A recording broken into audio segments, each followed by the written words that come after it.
How has the Ibn Sina Foundation team helped you in meeting your behavioral health needs? I know you work a lot with Miss Mehtab or Miss Muradi, and how has this approach helped you and your family?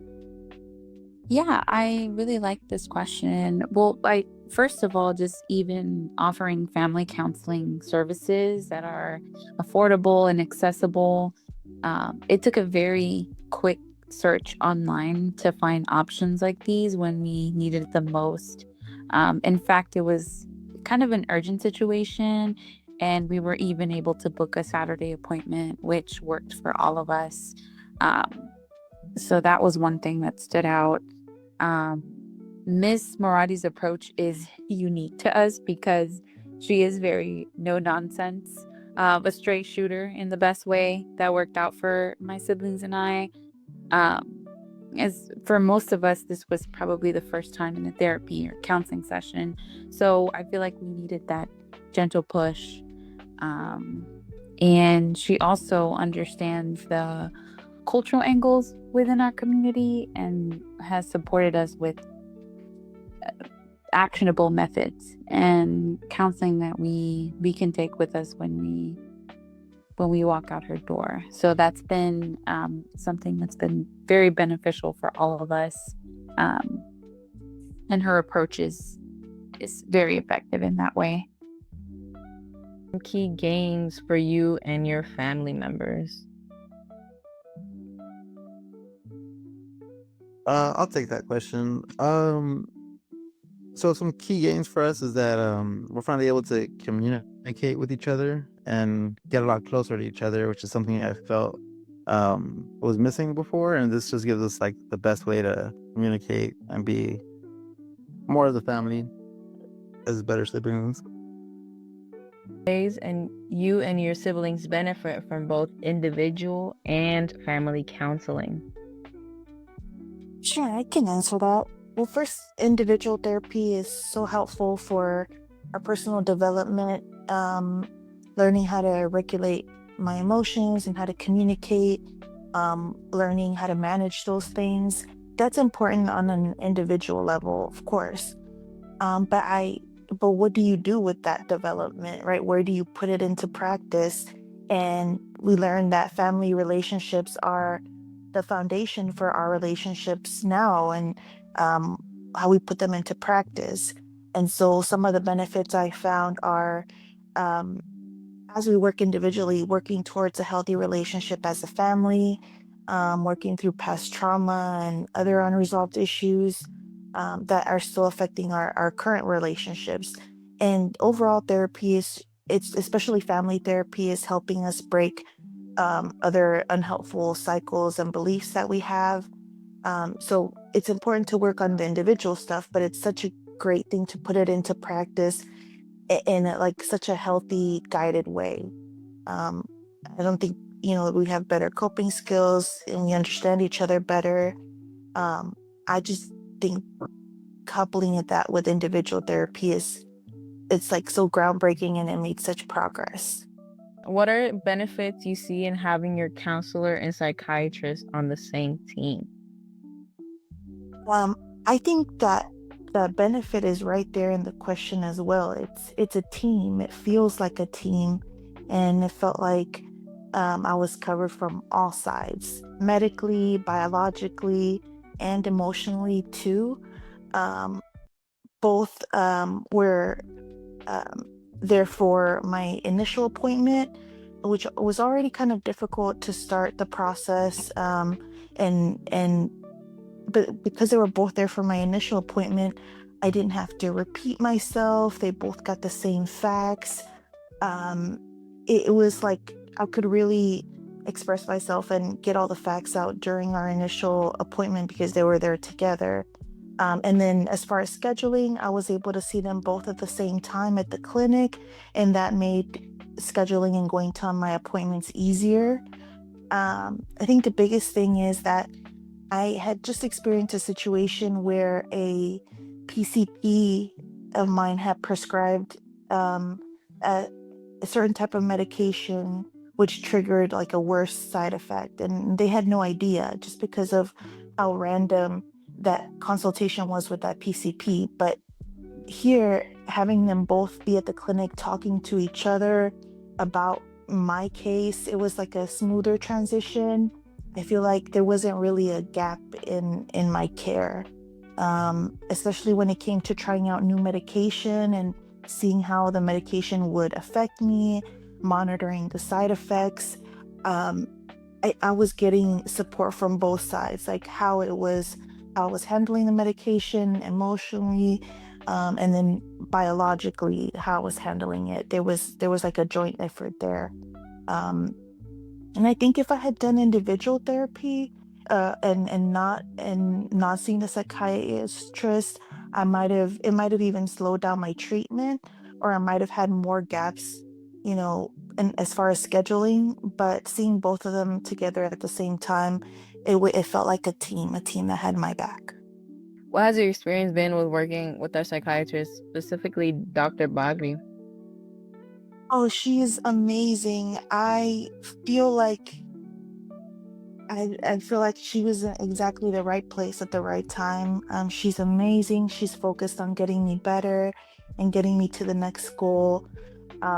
She prepared me for the type of side effects that I would be dealing with, the things that would come with the medication. She was so spot on.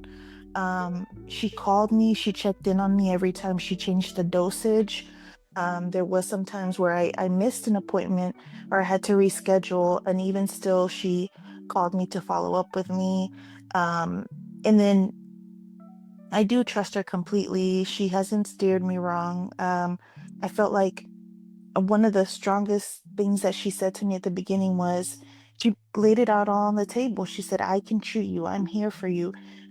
I need you to be on the same page as well. And I hadn't had someone help me um, take ownership of my treatment and everything. But she's amazing. She knows exactly what she's doing, and she has so much experience that whatever was coming next, she had already prepped me for it, and so I was prepared and helped me handle those situations better. Dr. Barkley is a lifesaver. The Ibn Sina Foundation Behavioral Health Team helped you and your family navigate care, provide support for your loved one who was hospitalized for inpatient care. And how do things now look like 6 months later? Yeah, great question. So the ISF behavioral team has helped us in so many ways. From the beginning, we were offered even a grant for several sessions for a flat price. And in a society and a culture where healthcare is not guaranteed, this is important and it's key, and um, it's accessible, and we were able to take part in that, as well as providing us the greatest support with education, helping us understand what uh, a diagnosis means, what it looks like, what it can look like, or even what it can hide. This is how we have been able to support each other. And 6 months later, we're in a much better state. We're better as siblings for it as well. Our understanding of how and why we got here is clear, and our connections and our bond is stronger. We're healthier physically, mentally, and while also recognizing that relationships will always require work, and asking for help and finding support is key. Being from a Latino family, are there some words of wisdom you have for your community on the importance on mental health? What has your experience been with working with Rudy for individual therapy? Right. So for being a male from a Latino family, um, we're, at least from my experience, we were always expected to be strong and not seek for help, do things on your own, and you know, there was no belief in therapy that it would do anything or help anything, to better your life. And I found that through therapy that's not true. I was able to break um, beliefs that were instilled from other people and made my own beliefs. So, that there is help with therapy, that it does help you, and that you don't have to go at it by yourself. Um, and that it's always okay to ask for help. It takes a person who wants to be better to actually seek the help.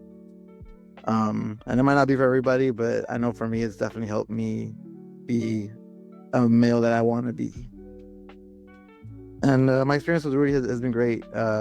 He definitely has a pretty good understanding of what we have to go through, and he's helped me manage, different thoughts that I've had or different emotions that I've had in a better way that'll help me in my future and my future endeavors.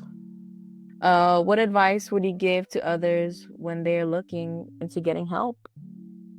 Some advice that I would give, from my standpoint, is that it's that like I said before, it's always okay to ask for help, and